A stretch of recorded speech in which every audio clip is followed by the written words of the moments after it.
Salut à tous. Alors aujourd'hui, je vais vous parler de la disparition du cash. Le cash pourrait ne plus être en circulation d'ici à une dizaine d'années. Éric Lacourrège, directeur général chargé des services à l'économie et du réseau, a dit en octobre 2017 que le cash allait disparaître et que le gouvernement accompagne l'évolution des moyens de paiement en abaissant le plafond maximum des paiements en espèces, et ceci, d'après ses dires, pour lutter contre le blanchiment d'argent et la fraude fiscale. Entre-temps, les distributeurs automatiques de billets disparaissent. Entre 2012 et 2017, les distributeurs étaient en baisse à hauteur de 1,5% par an sur plus de 50 000 distributeurs que comptait la France. En 2019, c'est une accélération de ces disparitions, car plus de 2100 distributeurs ne sont plus en service, soit près de 4% en un an. Retirer de l'argent à un distributeur de billets risque également de vous coûter plus cher en 2020. En effet, l'autorité de concurrence a autorisé une augmentation de 56% des commissions interbancaires pour cette année. C'est quoi cette commission? C'est une commission versée par votre banque quand vous retirez chez un distributeur concurrent. Cette commission est ainsi passée de 57 centimes à 89 centimes par opération. Les banques pourraient bien répercuter cette hausse des prix à leurs clients.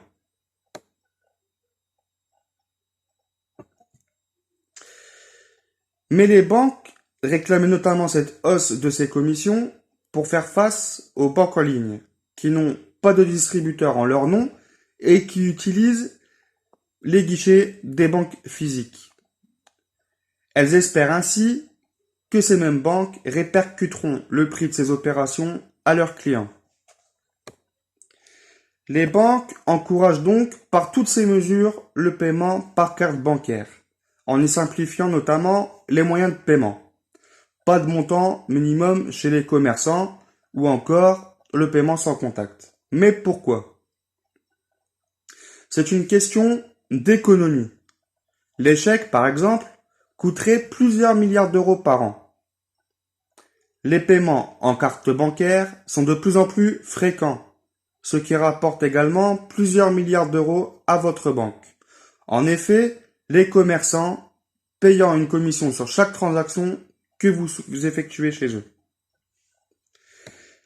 Ces transactions représentent 3 volets. Le premier volet, c'est la commission interchange, qui rémunère donc les services de la banque émettrice. Le deuxième volet, c'est la commission des réseaux de paiement. Et le dernier volet, c'est la commission de l'acquéreur, donc la banque du commerçant. Ces commissions représentent l'essentiel des revenus des banques, environ les 2/3, à hauteur de 6,7 milliards d'euros en 2018 en Europe. Un gros gain pour les banques, car les transactions par carte bancaire sont de plus en plus fréquentes. Entre 2014 et 2018, les transactions ont augmenté de 35%. De plus, certains pays comme la Belgique, l'Irlande ou la Finlande commencent à supprimer les petites pièces de 1 et 2 centimes. C'est encore une question d'économie qui est avancée. Ces petites pièces coûtent très cher en matières premières, en frappe et en transport. En effet, ces petites pièces ne seraient pas beaucoup utilisées. Le plus souvent, elles sont stockées ou mises de côté. Les États doivent donc en refaire fabriquer et la valeur du coût de production dépasse la valeur même de la monnaie, ce qui coûte très cher aux États. C'est pour toutes ces raisons que le cash a vocation à disparaître à l'avenir, pour engendrer toujours plus de profits et faire de grosses économies. Et c'est vrai que les banques dans le monde en auraient bien besoin. 354 établissements bancaires sur 1000 banques étudiées dans le monde pourraient disparaître si le contexte économique devait se dégrader et devenir très compliqué d'après une étude du cabinet du conseil de McKinsey. La raison principale de la fragilité de ces banques est leur niveau de rentabilité. 80% d'entre elles affichent une rentabilité des fonds propres inférieure au coût moyen de ces mêmes fonds. Elles ne créent donc plus de valeur. La fragilité des banques n'est pas nouvelle, surtout en Europe. En Allemagne, par exemple, les deux principaux établissements bancaires, Deutsche Bank et Commerzbank, traversent toutes deux une période difficile avec notamment des gros plans de restructuration.